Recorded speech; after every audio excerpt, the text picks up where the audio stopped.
أعوذ بالله من الشيطان الرجيم بسم الله الرحمن الرحيم سب سے پہلی بات یاد رکھنے کی ضرورت ہے کہ حالات کیسے بھی ہوں، حالات ہمارے موافق ہوں یا مخالف میں ہوں، حالات ہم سے دوستی کرنے والے ہوں یا ہم سے دشمنی کرنے والے ہوں، ہر حال میں عقیدے کو مضبوط رکھنا ہوگا۔ یاد رکھنا کہ اگر میرے زندگی میں بیماری لکھی ہوئی ہے، میں لاکھ پرہیز کروں بیماری آ کر رہنے والی ہے۔ اگر میری زندگی میں بیماری نہیں لکھی ہوئی ہے، میں کچھ بھی کروں بیماری آنے والی نہیں ہے، یہ مان کر چلنا ہے۔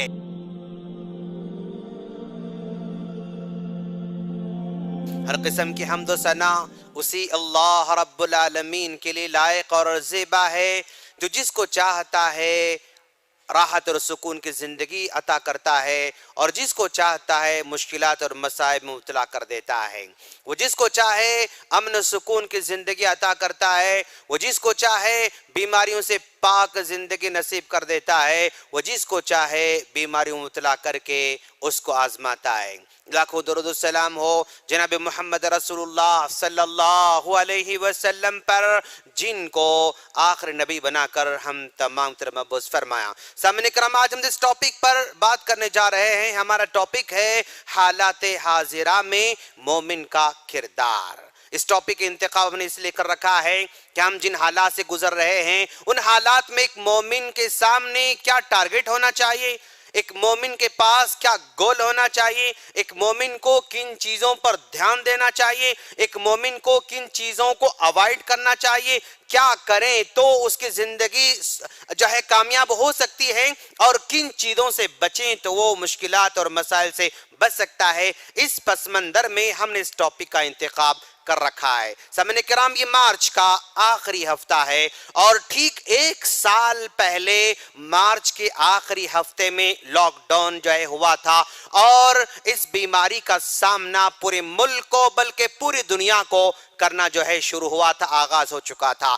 آج اس ہفتے میں برابر ایک سال ہونے جا رہا ہے، جس میں لوگوں نے مختلف حالات کو دیکھے، مختلف بیماریوں کو دیکھے، مختلف آزمائش کو دیکھا، لوگوں نے کاروبار میں مختلف مسائل کو دیکھا، اپنے گھریلو مسائل کو دیکھا، اپنے جو ہے رشتہ داروں کے مسائل کو دیکھا، اور خود اپنے گھر میں پڑے ہوئے بیمار لوگوں کو بھی دیکھا، اور خود اپنے بہت سارے عزیز و اقارب کو کھو بھی دیا۔ یہ پورا سال ایک عجیب کشمکش کا سال تھا، یہ پورا سال ایک عجیب وحشت کا سال تھا، جس میں جو ہے ڈر تھا، جس میں ایک خوف تھا، جس میں مالی پریشانیاں تھی، جس میں بیماریوں کا انبار تھا، بے شمار مسائل کا سامنا کرتے ہوئے ایک سال مکمل ہو چکا ہے۔ ناظرین، یہ حالات آگے چل کر آئندہ بھی کیسے کس رخ اختیار کرنے والے ہیں، کس کروٹ بدلنے والے ہیں، وہ ہم نہیں جانتے ہیں۔ اللہ چاہے تو چند دنوں میں اس وبا کو ختم کر بھی سکتا ہے، لیکن اگر وہی اللہ چاہے تو اس جو ہے آزمائش کو اور طول بھی دے سکتا ہے اور لمبا بھی کر سکتا ہے۔ یہ حالات جو کہ ہمارے سامنے ہیں، اور یہ حالات ان بیماریوں کے علاوہ اور یہ مصائب کے علاوہ بے شمار حالات ہمارے سامنے ہیں، جن کی پیشن گوئی پیارے نبی صلی اللہ علیہ وسلم نے 1400 سال پہلے دے رکھی ہے۔ پیارے نبی صلی اللہ علیہ وسلم نے 1400 سال پہلے کہا تھا، ایک زمان آنے والا ہے جس میں ٹائم مختصر ہو جائے گا، وقت مختصر ہو جائے گا، ایک سال مہینے کی طرح گزر جائے گا، ایک مہینہ ہفتے کی طرح گزر جائے گا، ایک ہفتہ دن کی طرح گزر جائے گا، اور ایک دن ایک گھنٹے کی طرح گزر جائے گا، اور ایک گھنٹہ کھجور کا پتا جلنے میں جتنی دیر ہو سکتی ہے اتنی دیر میں گھنٹہ ختم ہو جائے گا۔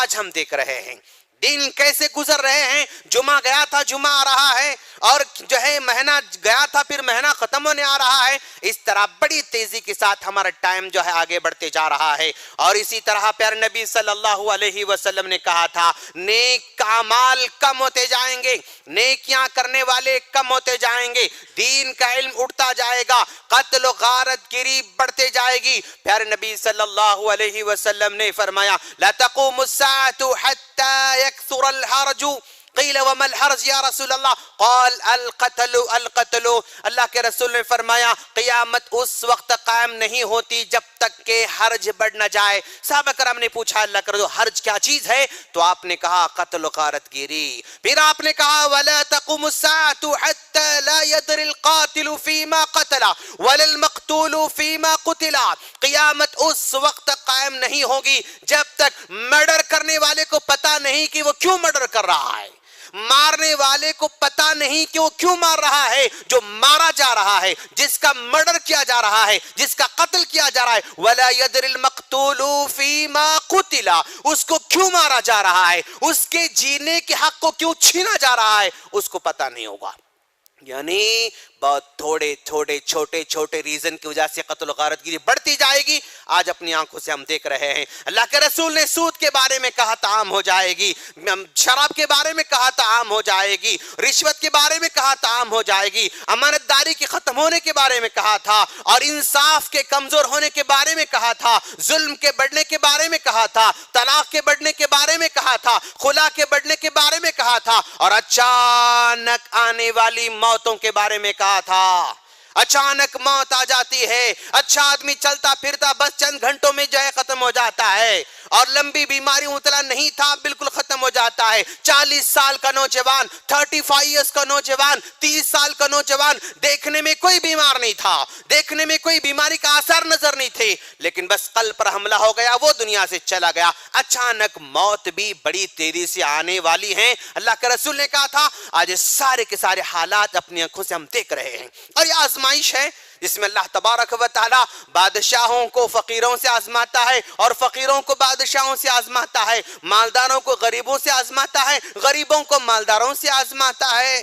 ہاں، سب کو اللہ آزماتا ہے، شوہر سے بیوی کو، بیوی کو شوہر سے، دوست کو دوست سے، دوست کو دوست سے، ہر ایک کو اللہ تبارک و تعالی یہاں پر آزماتا ہے، اور اسی آزمائش کے دور سے ہم جو ہے گزر رہے ہیں۔ اور یاد رکھنا دوست، اس موقع پر ایسے حالات میں ایک مومن کا کردار کیا ہونا چاہیے، ایک مومن کے اندر کون سی صفات پیدا کرنے کی ضرورت ہے، ہم اسی پر ڈسکس کرنے کی کوشش کریں گے انشاءاللہ۔ سب سے پہلی بات یاد رکھنے کی ضرورت ہے کہ حالات کیسے بھی ہوں، حالات ہمارے موافق ہوں یا مخالف میں ہوں، حالات ہم سے دوستی کرنے والے ہوں یا ہم سے دشمنی کرنے والے ہوں، ہر حال میں عقیدے کو مضبوط رکھنا ہوگا۔ یاد رکھنا کہ اگر میرے زندگی میں بیماری لکھی ہوئی ہے، میں لاکھ پرہیز کروں بیماری آ کر رہنے والی ہے، اگر میری زندگی بیماری نہیں لکھی ہوئی ہے، میں کچھ بھی کروں بیماری آنے والی نہیں ہے، یہ مان کر چلنا ہے۔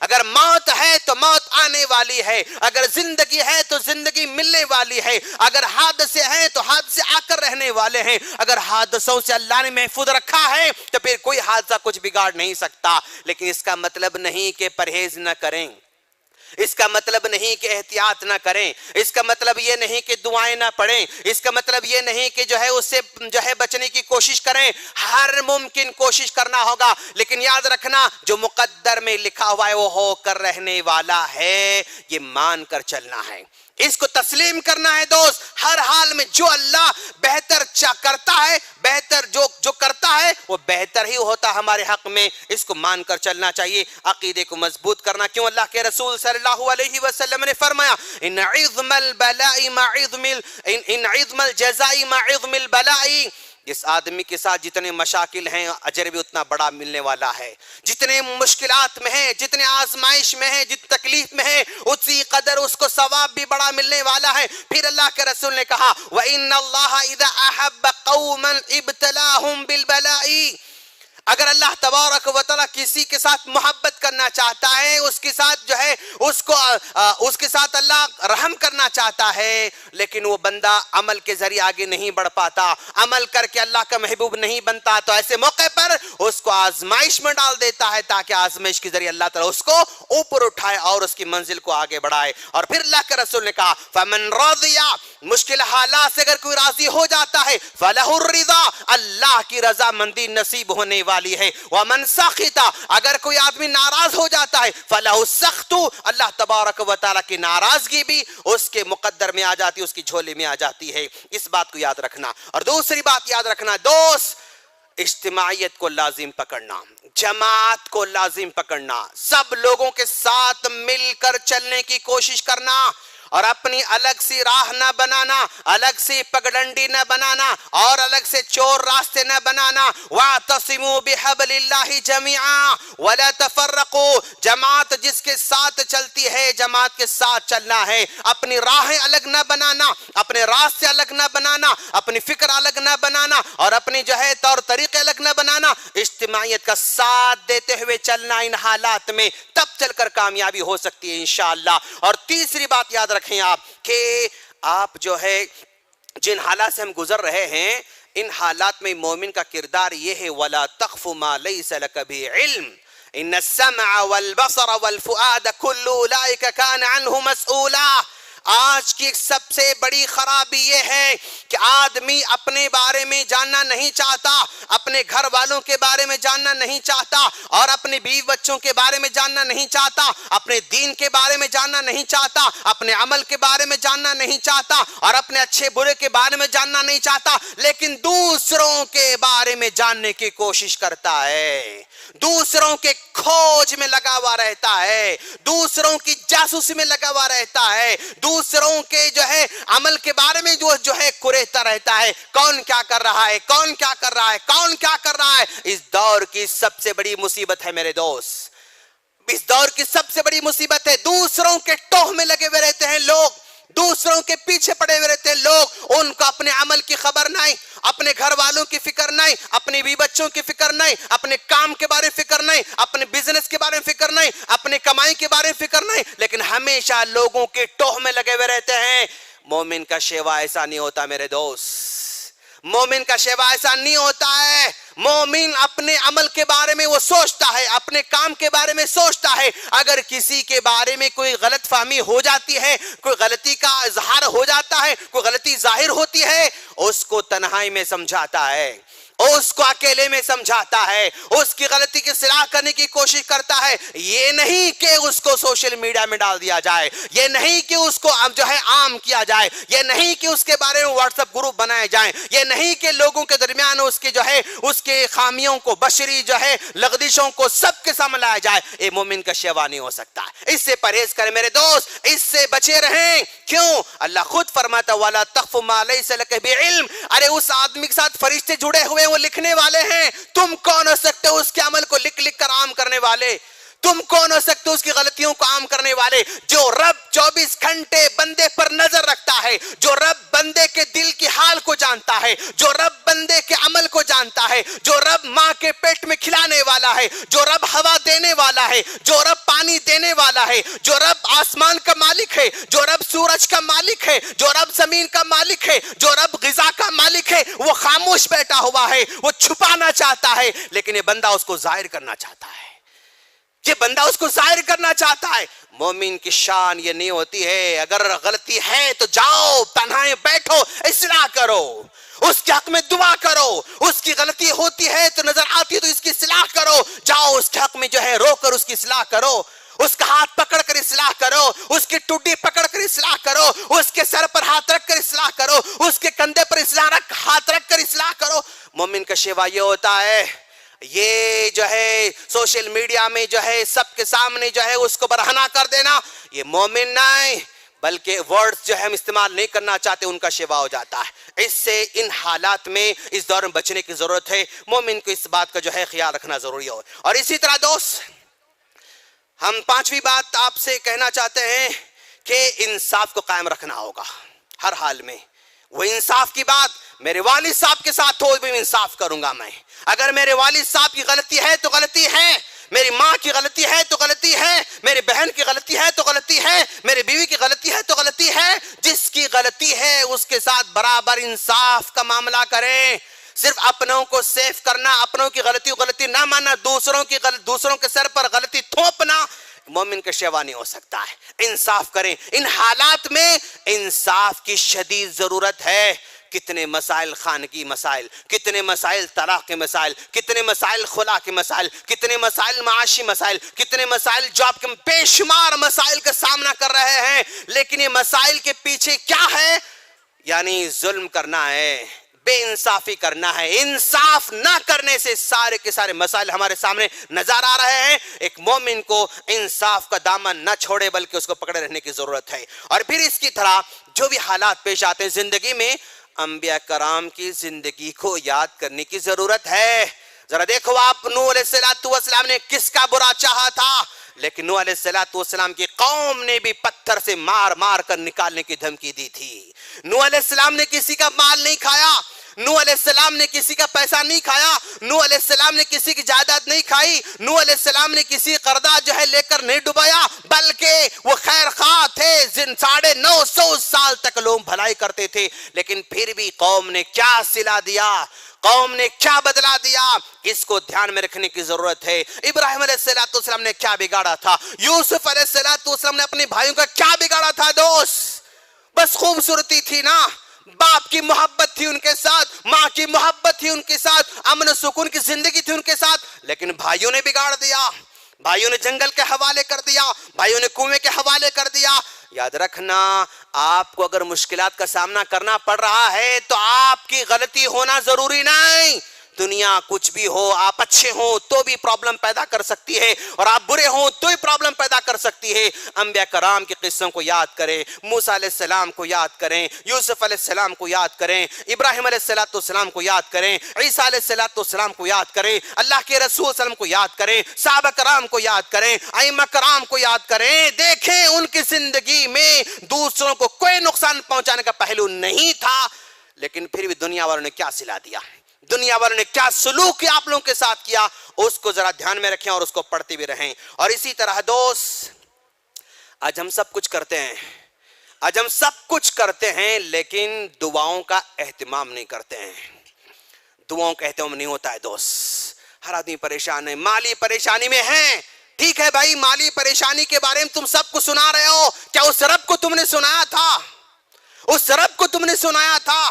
اپنی بیٹے کے بارے میں سنا رہے ہو، کیا رب کو تم نے بیٹے کے بارے میں سنایا؟ اپنی بیٹی کے رشتے کے بارے میں سب کے سامنے کہہ رہے ہو کہ بھئی ذرا دیکھو ذرا دیکھو ذرا دیکھو ذرا دیکھو. کیا تم نے رب کو بھی سنایا اس بات کو؟ کیا تم نے فجر سے پہلے اٹھ کر رب کو سنایا کہ باری تعالیٰ یہ میری بیٹی ہے، بڑی ہوتی جا رہی ہے، رشتہ نہیں آ رہا ہے، آ رہا تو ہمارے موافق نہیں، اور رب باری تعالیٰ تو دلوں کو پھیرنے والا ہے، تو رشتوں کو جوڑنے والا ہے، آسمان میں رشتوں کو جوڑتا ہے تو، آسمان میں رشتوں کو توڑتا ہے تو. اس رب کو سنائے میرے دوست. دعاؤں کا اہتمام کریں. ذرا دیکھیں آپ، یونس علیہ السلام دعا کی تھی، لا الہ الا انت سبحانک انی کنت من الظالمین، اللہ نے قبول فرمائی. ایوب علیہ السلام دعا کی تھی بیماری کی حالت میں، رب انی مسنی الضر وانت ارحم الراحمین، رب انی مسنی الضر، پروردگارا ذرا تکلیف ہو رہی ہے، پروردگارا جو ہے درد ہو رہا ہے، پروردگارا دکھ ہو رہا ہے، وانت ارحم الراحمین، رب تو ہی رحم کرنے والا ہے، تیرے علاوہ کسی سے رحم کی امید نہیں، تیرے علاوہ کسی سے رحم کی بھیک نہیں. کس کو سنایا؟ رب کو سنایا، رب کو سنایا. یا حی یا قیوم برحمتک استغیث، یا حی یا قیوم برحمتک استغیث. دعاؤں کا اہتمام کریں دوست. ایک مومن کا کردار ان حالات میں دعاؤں کو انجام دینا ہے اور دعا کرتے رہنا ہے، یاد رکھیں. اور اسی طرح ان حالات میں ایک مومن کو چاہیے کہ وہ بردباری اور دانش مندی کا اظہار کرے، مظاہرہ کرے. اللہ کے رسول صلی اللہ علیہ وسلم کے پاس ایک صحابی آتے ہیں قبیلے کے، اسلام قبول کر کے واپس جاتے ہیں، واپس جا کر اپنے گھر میں وضو کرتے ہیں، نماز پڑھتے رہتے ہیں، وضو کر رہے ہیں، نماز پڑھ رہے ہیں. بیوی نے دیکھا کہ یہ میرے شوہر کچھ الگ الگ ہی کر رہے ہیں، کبھی ہاتھ دھو رہے ہیں، کبھی پیر دھو رہے ہیں، کبھی جھک رہے ہیں، کبھی اٹھ کھڑے ہو رہے ہیں. یہ ان کی بیوی نے ان کے والد صاحب سے کہا، ابو میرے شوہر پاگل ہو گئے ہیں، میرے شوہر پاگل ہو گئے ہیں، وہ عجیب طرح کی حرکتیں کر رہے ہیں، کبھی ہاتھ دھو رہے ہیں، کبھی منہ دھو رہے ہیں، کبھی پیر دھو رہے ہیں، کبھی کھڑے ہوئے ہیں، کبھی جھکے ہوئے ہیں، کبھی جو ہے زمین پر سر رکھے ہوئے ہیں، عجیب عجیب حرکت کر رہے ہیں، میرے شوہر پاگل ہو گئے ہیں. اس طرح بیوی نے اپنے والد صاحب سے شکایت کی. والد صاحب نے آ کر بات کی داماد سے، تو داماد نے اپنے سسرے کو دعوت دی کہ میں پاگل نہیں ہوں، میں دیوانہ نہیں ہوں، بلکہ میں نے اسلام قبول کیا ہے، اور یہ نماز پڑھنے کا طریقہ ہے، وضو کرنے کا طریقہ ہے، عمل کا طریقہ ہے. تو سسر نے کہا اچھا یہ تمہیں کہاں سے ملا, تم نے کہاں سے جانا؟ تو داماد نے کہا مکہ چلو, وہاں پر ہم بتائیں گے, ملاقات کریں گے. وہ سسرے کو لے کر مکہ مکرمہ آتے ہیں اور پورے قبیلے کے لوگوں کو لے کر آ رہے ہیں. مکہ میں داخل ہوئے, اللہ کے رسول صلی اللہ علیہ وسلم کے پاس جو قافلہ آ رہا ہے, سب لوگوں نے سامان کو پھینکا, نبی کے پاس آ کر کھڑے ہو گئے. لیکن عبد القیس جو صحابی کے سسرے تھے, انہوں نے اپنے سامان کو اتارا اور جو ہے کپڑے بدلے اور اپنے بال جو ہے صاف کیا اور اپنی اونٹ کو باندھا اور پھر اسی طرح وہ ٹینٹ لگایا. اس کے بعد اللہ کے رسول صلی اللہ علیہ وسلم آ کر ملاقات کی تو اللہ کے رسول نے کہا کہ اے عبد القیس, تمہارے پاس دو صفتیں ہیں جن کو اللہ تعالیٰ بہت چاہتا ہے. ان فیک لخصلتان, ہاں تمہارے پاس دو آتے ہیں جس کو اللہ بہت پسند کرتا ہے, الحلم والانات, ایک بردباری ہے اور دوسری دانشمندی ہے. بردباری کا مطلب آپ کچھ بھی گڑبڑ نہیں کرنا, کسی بھی معاملے میں جلد بازی نہیں کرنا, اور انجام کو سوچ کر فیصلہ لینے کو بردباری کہا جاتا ہے. انجام کو سوچ کر فیصلہ لینے کو بردباری کہا جاتا ہے. انجام کو سوچ کر بات کہنے والے کو بردبار کہا جاتا ہے. اور اسی طرح بردباری کا مطلب یہ بھی ہے کہ انسان اس میں جو کچھ کہتا ہے حل تلاش کرنا مقصد ہو, حل تلاش کرنا مقصد ہو, مسئلے کو کریٹ کرنا, مسئلے کو بڑھانا اور رائے کا پہاڑ بنانا مقصد نہ ہو. جو بھی مسئلہ آتا اس کے حل پر اس کی نظر ہو, اس کو کہتے ہیں بردباری. آج بھی ہمیں بردباری اپنے اندر پیدا کرنے کی ضرورت ہے دوست. مثال کے طور پر اگر میں سمجھاؤں تو شاید آپ کو بات سمجھنے میں آسانی ہو سکتی ہے. مان لو فار ایگزامپل ایک آدمی روڈ پر جا رہا ہے, ایک آدمی روڈ پر جا رہا ہے, روڈ خراب ہے, وہاں کھودے گئے ہیں اور وہاں پر گڑھے کھودنے کے بعد جو کام ہونا تھا وہ کام نہیں ہوا. اب یہ چلنے والا آدمی بورن دیکھا, وہاں پر میونسپالٹی کے گڑھے کھودے ہوئے ہیں, لگ بھگ 15 دن 20 دن مہینہ 2 مہینے گڑھے ویسے پڑے ہوئے ہیں. تو اب یہ حکومت کو گالیاں دیتا ہے, لیڈرز کو گالیاں دیتا ہے, گلی محلے والوں کو گالیاں دیتا ہے, اور جو ہے جتنے بڑے بڑے لوگ ہیں سب کو گالیاں دیتے چلا جاتا ہے. دوسرا آدمی دیکھا بھئی یہاں پر گڑھے کھودے ہوئے ہیں اور 1 مہینے سے ایسے پڑے ہوئے ہیں, وہ دیکھتا ہے کہ بھئی جو ہے یہ میونسپالٹی کاموں کے ذمہ دار کون ہیں, کس کو کال کرنا چاہیے, کس سے بات کرنا چاہیے, ذمہ دار کون ہے, معلوم کر کے ذمہ دار کال کر کہتا ہے کہ بھائی گڑھے پڑے ہوئے ہیں, 1 مہینے سے گڑھے پڑے ہوئے ہیں, بچے چلتے ہیں, بوڑھے چلتے ہیں, لوگوں کو چلنے پھرنے میں مشکل ہو رہی ہے, ذرا سا کام جلدی کرا دو نا بھائی. دوسرا آدمی اس طرح اپروچ کرتا ہے.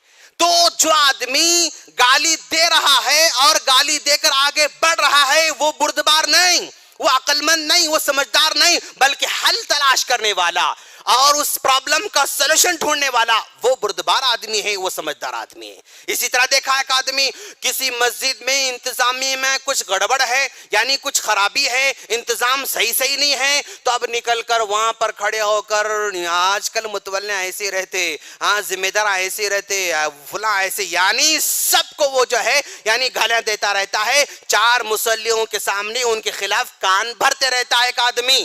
دوسرا آدمی انتظامیہ میں کوئی غلطی ہے اور مسجد میں کوئی غلطی ہے اور جو ہے کیا کہتے ہیں اس انتظامات میں کچھ پرابلم ہے, متولی صاحب سے ملاقات کرتا ہے, امام صاحب سے ملاقات کرتا ہے, مؤذن سے ملاقات کرتا ہے, ذمہ داروں سے ملاقات کرتا ہے, اور جہاں خرابی نظر آ رہی ہے وہاں نشاندہی کرتا ہے. بھائی یہ پرابلم ہے, اس کو حل کر تو اچھا رہتا ہے, اس پرابلم کو حل کرنے کا میں کیا کر سکتا ہوں, میں کیا ہیلپ کر سکتا ہوں, میں کیا مدد کر سکتا ہوں, آگے بڑھ کر وہ حل تلاش کرنا چاہتا ہے. اس کو کہتے ہیں بردبار, اس کو کہتے ہیں الحلم والعنات والا آدمی. اور ایک آدمی اسکول میں دیکھا اس کا بیٹا جو ہے میتھس میں فیل ہو گیا. اب یہ میتھس میں فیل ہوتے ہی اب یہ ٹیچر ایسے ہی حرام کھاتے, اسکول والے حرام کھاتے, اسکول والے فیس لے کر ایسے کچھ نہیں کرتے, سب کو گالیاں دیتا رہتا ہے. دوسرا آدمی کیا کرتا ہے, میرا بیٹا میتھس میں فیل ہوا ہے, ٹھیک ہے, ٹیچر سے ملاقات کرتا ہے, سر میم میرا بیٹا جو ہے میتھس میں فیل ہے, کہاں پرابلم ہے, کیا بچے کو سمجھ میں نہیں آ رہا ہے, کیا آپ کا سمجھانے کے طریقوں سمجھ میں نہیں آ رہا ہے, کیا اس کے کوئی پرابلم ہے. وہ اپنے بیٹے کے فیل ہونے کے حل کو تلاش کرتا ہے, وہ سولوشن چاہتا ہے. اس کو کہتے ہیں الحلم والعنات. آج کے دور میں ایسے لوگوں کی ضرورت ہے جو مسائل کے حل کو تلاش کرنے والے ہیں. مسائل کو جو ہے پہاڑ بنانے والے نہیں چاہیے, اور رائی کو پہاڑ بنانے پر نہیں چاہیے. اس طرح کے ایمان والے بندے ہی کر سکتے ہیں, سمجھدار بندے ہی کر سکتے ہیں, اور مومن کو اس دور میں ایسے ہی بننے کی ضرورت ہے میرے دوست. اور اسی طرح دور حاضر میں محنت کرنے کی ضرورت ہے میرے دوست. ایک مومن بندہ محنت سے جی نہیں چراتا, ایک مومن بندہ محنت سے دور نہیں بھاگتا, ایک مومن بندہ کام چور نہیں ہو سکتا, ایک مومن بندہ کام چور نہیں ہو سکتا, مومن بندہ کبھی ایسے نہیں ہو سکتا ہے. آپ آزما کے دیکھو, آپ جس دور میں ہم گزر رہے ہیں, مان لو فار ایگزامپل مسجد عباد الرحمان کے سامنے ایک بورڈ لگایا جائے, اور اس بورڈ پہ جو ہے ہم لگا دیں کہ بھائی جو ہے فیکٹری میں کام کرنے والوں کی ضرورت ہے, دکان میں کام کرنے والوں کی ضرورت ہے, اور جو ہے کارخانے میں کام کرنے والوں کی ضرورت ہے, سیلس مین کی ضرورت ہے, اور کچھ پلمبرز کی ضرورت ہے, الیکٹریشین کی ضرورت ہے. آپ 10 وہاں پر لگا کے دیکھو آپ, اور نیچے بڑا سا نمبر لکھ کے دیکھو آپ. ایک بھی کال آئے تو پوچھو آپ لوگوں کو, ایک بھی کال آیا تو پوچھو, اگر آئے تو بڑی مشکل سے 2-4 کال آ سکتے ہیں آپ لوگوں کو. آپ جو ہے گلی گلی, محلے محلے, ڈگر ڈگر, نگر نگر اعلان کراؤ کہ ہمیں کام کرنے والے بچوں کی ضرورت ہے, جو پریشان حال ہیں وہ بندے رجوع کریں, ہم کام دینے تیار ہیں. کوئی آپ کو فون نہیں آئے گا, اور اگر آئے گا تو بڑی مشکل سے 4-5-10 کال سے بڑھ کے آپ کال نہیں آئیں گے آپ کو. اچھا, پھر ایک ہفتے کے بعد اسی مسجد عباد الرحمان کے بورڈ کے سپر لکھ کے دے رکھیں, جتنے مجبور جو ہے نوجوان ہیں وہ اپنا نام دیں, ہم ان کو تعاون کرنا چاہتے ہیں, ہم ان کو ہیلپ کرنا چاہتے ہیں, کچھ لگا کے دینا چاہتے ہیں. اب دیکھو کتنے کالز آنے والے ہیں آپ کو, اب دیکھو کتنے نمبر آپ کو آنے والے ہیں, اب دیکھو کتنے نوجوان آپ کے پاس آنے والے ہیں. اچھا, تم سب مجبور ہو, تم سب تمہارے پاس کام نہیں ہے, تمہارے پاس جو ہے کوئی ورک کرنے کا آپشن نہیں ہے. 1 ہفتہ تک ہم نے کام کے لیے دعوت دی تو کوئی آیا نہیں, جب ہم تعاون کرنے کی بات کرتے ہیں تو سب آ جاتے ہیں. اس کا مطلب کام چور ہیں, اس کا مطلب کام کرنا پسند نہیں کرتے ہیں, اس کا مطلب محنت کرنا پسند نہیں ہے. اور یہ نہ ہونے کی وجہ سے میرے دوست معاف کرنا, آج گھروں کی حالت بد سے بدتر ہوتے جا رہی ہے. خلا کے کالز کیوں آ رہے ہیں؟ شیخ ہمارے گھر چور کام نہیں کرتے ہیں, گھر نہیں چلا سکتے ہیں, کرایہ نہیں دیتے ہیں, گھر سے باہر نہیں نکلتے ہیں, بچوں کی فیس نہیں دیتے ہیں, اور نہ جانے کتنے مسائل ہیں میرے دوست. خلا کیوں؟ کام چوروں سے, کام چور کی وجہ سے ہے. طلاق کیوں؟ کام چور کیسے؟ الفاظ سخت ہیں دوست, الفاظ سخت ہیں, لیکن یہی ریالٹی ہے. الا ماشاء اللہ, الا ماشاء اللہ. لیکن ہماری سوسائٹی کا بڑا طبقہ محنت نہیں کرنا چاہتا ہے. کیا پرابلم؟ بھائی کام نہیں. میرے دوست ذرا مارکیٹ میں نکل کے دیکھو, لوگ کام کرنے والوں کو تلاش کر رہے ہیں. کتنے بڑے بڑے دکاندار ہیں, پوچھو ان سے کہ بورڈ لگا ہوا ہے, سیلس مین کی ضرورت ہے, لڑکوں کی ضرورت ہے, نوجوانوں کی ضرورت ہے, کوئی رجوع ہونے والا نہیں, کوئی کام کرنے تیار نہیں, کوئی محنت کرنے تیار نہیں. دوست بڑا گمبھیر مسئلہ ہے. مومن ایسا نہیں ہو سکتا, مومن محنت کرنے والا ہوتا ہے. اور یاد رکھنا دوست, ایک مومن بندہ کبھی اپنی تنگی کی بار شکایت نہیں کرتا. اور یاد رکھیں, آپ کبھی اپنے تنگی کی شکایت ہرگز نہ کریں. آپ تنگی کی شکایت کریں گے, مشکلات کا شکایت کریں گے, مشکلات کا رونا روئیں گے, تو لوگ ہمدردی تو کریں گے لیکن آپ سے محبت کبھی نہیں کر سکتے. یاد رکھنا, مجبور بندے سے لوگ ہمدردی کر سکتے ہیں لیکن دل سے محبت نہیں کر سکتے اس بندے سے. یہ حقیقت ہے دوست. محنت کرنا سیکھیں, اور جو ہے اپنے وقت کو صحیح یوٹیلائز کرنا سیکھیں. یہ لاک ڈاؤن کا بہانہ بنا کر جو ہے کام چور نہ بنے, نکلیں اور کام کریں. ٹارگٹ بنائیں, ایک جو ہے ایک گول بنائیں, ایک میں یہ کروں گا, میں یہ کروں گا, میں یہ کروں گا. کرنے والوں کے لیے 100 راستے نکل جاتے ہیں, نہیں کرنے والوں کے لیے 1000 بہانے بن جاتے ہیں.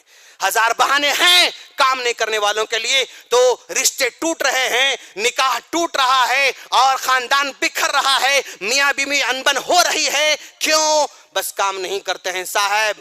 اٹھتے ہیں صاحب 11 بجے, ہاں, اور برش کرتے ہیں 12 بجے, ناشتہ مانگتے ہیں 1 بجے, اور 2 بجے ٹپ ٹاپ ہو کر باہر نکل جاتے ہیں. نہیں میرے دوست, مومن ایسے نہیں ہو سکتا ہے. اس کا ذرا خیال رکھیں. اور یاد رکھیں کہ ایک مومن ہمیشہ خوبیوں کو تلاش کرتا ہے. میں بار بار اس بات کو کہتا ہوں, ہر بار میں کہتا ہوں, لوگوں کی خوبیوں کو تلاش کریں.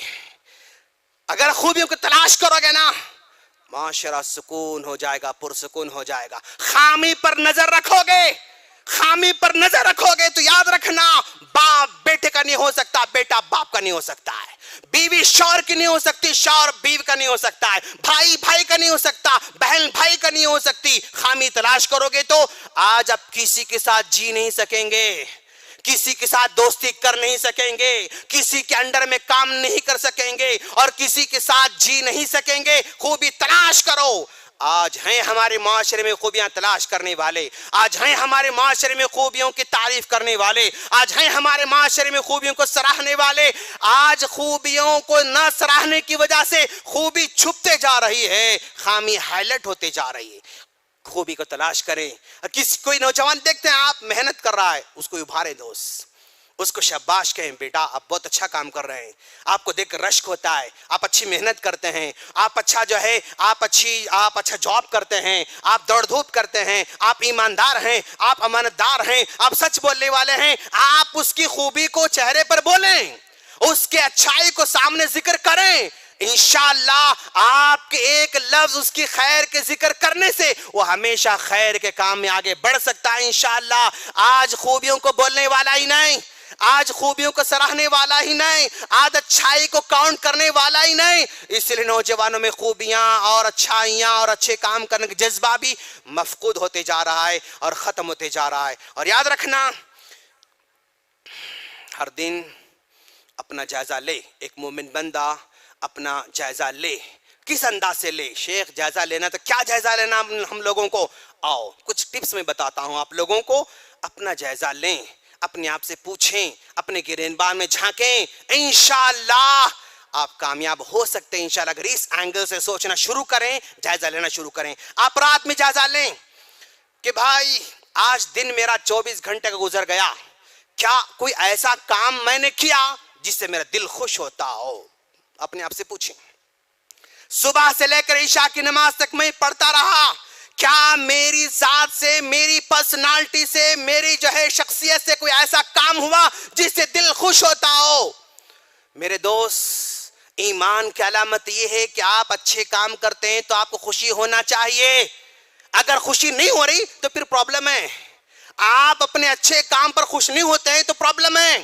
تو آپ جائزہ لیں کہ میں نے کون سا ایسا کام کیا ہے جس سے مجھے خوشی ہوتی ہے ماشاءاللہ. اور دوسرا کام, کیا میں نے آج, اگر ماں باپ زندہ ہیں تو کیا ایسا کام کیا ماں باپ کے ساتھ جس پر اجر پکا ملنے والا ہو, جس پر نیکی پکی ملنے والی ہو, جو نیکی میرے مشکل میں کام آ سکتی ہو, جو نیکی میری بیماری میں کام آ سکتی ہو, جو نیکی میرے قبر میں کام آ سکتی ہو, جو نیکی میرے حشر میں کام آ سکتی ہو. اب میں نے اپنے ماں باپ کے ساتھ کیا ایسا کام کیا جو میں امید رکھ سکتا ہوں کہ اللہ اجر دینے والا ہے, اس کے بارے میں سوچیں. اور پھر یہ سوچیں کہ بھائی کہ کیا میرے دوستوں میں, میرے پڑوسیوں میں, میرے جانکاریوں میں جو بھی میرے ساتھ جڑے ہوئے ہیں, کیا میں نے ان کی کوئی مشکل کو آسان کیا؟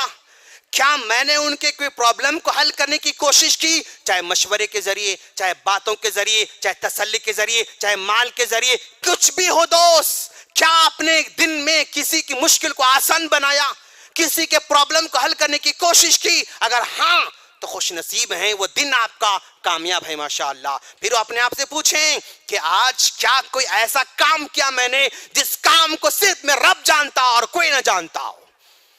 ایسا کام کیا میں نے کیا آج جس کام کو صرف رب جانتا ہو, میرے فرشتے جانتے ہوں اور میں جانتا ہوں, اس کے علاوہ کوئی نہ جانتا ہو؟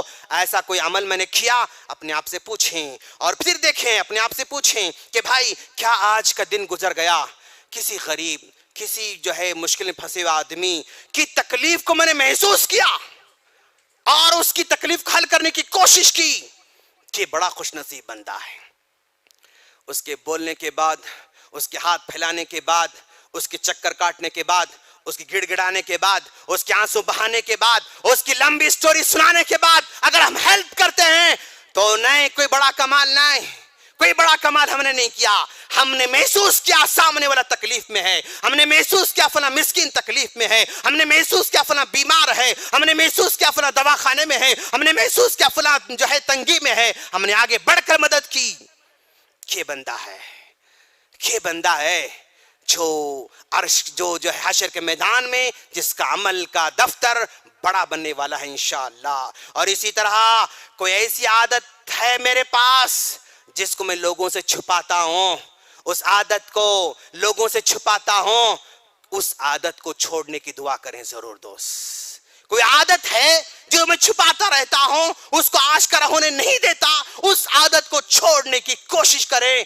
یہ مومن بندے کا کردار ہے اور یہی اس کا شعار ہے۔ اور اسی طرح اللہ تبارک و تعالی نے کتنی نعمت ہم کو عطا کر رکھا ہے، پورا سال گزرا لیکن پھر بھی اللہ نے وبا سے محفوظ رکھا۔ شکریہ ادا کرو دوست، شکریہ ادا کرو آپ۔ پورا سال گزرا لیکن مجھے کسی قسم کی دوا کھانے کی ضرورت نہیں پڑی، شکر ادا کرو۔ پورا سال گزر گیا، کسی دواخانے میں جا کر فیس پے کرنے کی ضرورت نہیں پڑی مجھے، شکر ادا کرو۔ پورا سال گزرا، میرے بچے محفوظ رہے، شکر ادا کرو۔ پورا سال گزرا، میری بیوی میرے ماں باپ محفوظ رہے، شکر ادا کرو۔ پورا سال گزرا، اللہ نے صحت کے ساتھ رکھا، شکر ادا کرو۔ پورا سال گزرا، گھر میں بچوں کو کھانے پینے میں کوئی کمی نہیں ہوئی، شکر ادا کرو۔ لئن شکرتم لازیدنکم، شکر گزار کی جذبہ پیدا کرو میرے دوست۔ اللہ نے کتنا نوازا ہے۔ ذرا دواخانے کے چکر کاٹیں گے تو محسوس ہوگا، کسی وارڈ میں جا کر دیکھیں گے تو محسوس ہوگا ہاں کہ اللہ نے ہم کو کیا عطا کر رکھا ہے اور کتنا ہم کو سکون سے رکھا ہے۔ دواخانے کے چکر کاٹ کے دیکھیں میرے دوست، شکر ادا کریں۔ جو نعمت اللہ نے دے رکھی ہے نا، شکر بجا لائیں، یہ مومن کا شیوا ہے۔ اور ہم بشر ہیں اور ہم انسان ہیں، بشر ہونے کے ناطے غلطیاں تو ہوتی رہتی ہیں۔ غلطی ہونے کے بعد اگر مجھے میری غلطی کا احساس ہوتا ہے پھر میں کامیاب ہوں۔ غلطیاں ہوتی رہتی ہیں، حقوق مارے جاتے ہیں، احساس نہیں ہوتا ہے تو پھر مشکل میں ہے، پر پرابلم ہے دوست۔ اپنی غلطی ہو جاتی ہے، احساس کرنے کی ضرورت ہے، اور اگر کریں تو انشاءاللہ کامیاب پکی ہے انشاءاللہ۔ ہم دعا کرتے ہیں باری تعالیٰ ہم نے جو کچھ کہا ہے اس پر مجھے عمل کی توفیق عطا فرما۔ باری تعالیٰ کچھ نہ کچھ کر گزرنے کی توفیق عطا فرما۔ باری تعالیٰ زندگی میں ہمارے ہاتھوں سے ہماری زندگی سے دوسروں کو بھلائی پہنچانے کی توفیق عطا فرما۔ ہماری زبان سے تکلیف نہ ہو، ہمارے ہاتھوں سے تکلیف نہ ہو، ہمارے رویے سے تکلیف نہ ہو، ہماری آواز سے تکلیف نہ ہو، ہمارے سلوک سے تکلیف نہ ہو، ہمارے چہرے سے تکلیف نہ ہو، اور ہمارے پڑوسی کوئی تکلیف نہ ہو۔ باری تعالیٰ ہم کو ہر اینگل سے محفوظ فرما۔ باری تعالیٰ جو پریشان حال ہیں ان کی پریشانی کو دور فرما۔ باری تعالیٰ جو کام کی تلاش میں ہیں انہیں کام جو ہے ملنے کی توفیق عطا فرما۔ جو بیمار ہیں ان کو شفائے کامل عطا فرما۔ جن لوگوں نے اپنے ماں باپ کو کھویا ہے ان کے لیے مغفرت کی دعا کرنے کی توفیق عطا فرما۔ ان کے حساب کتاب کو آسان فرما، ان کو قبروں کے عذاب سے محفوظ فرما۔ باری تعالیٰ جو دواخانے میں پڑے ہوئے ہیں باری ان کو صحت کامل عطا فرما، شفائے عاجل عطا فرما۔ باری تعالیٰ ان کو سکون عطا فرما۔ جو قرض میں ملوث ہیں قرض سے نکلنے کی توفیق عطا فرما۔ سود میں پھنسے ہوئے نکلنا چاہتے ہیں باری تعالیٰ سود سے نکلنے کی توفیق عطا فرما۔ رشوت سے محفوظ فرما، حرام کمائی سے محفوظ فرما، دشمنوں کی دشمنوں سے محفوظ فرما، اور بغض رکھنے والوں سے محفوظ فرما، اور حسد کرنے والوں سے محفوظ فرما۔ آمین۔ وآخر دعوانا الحمدللہ رب العالمین۔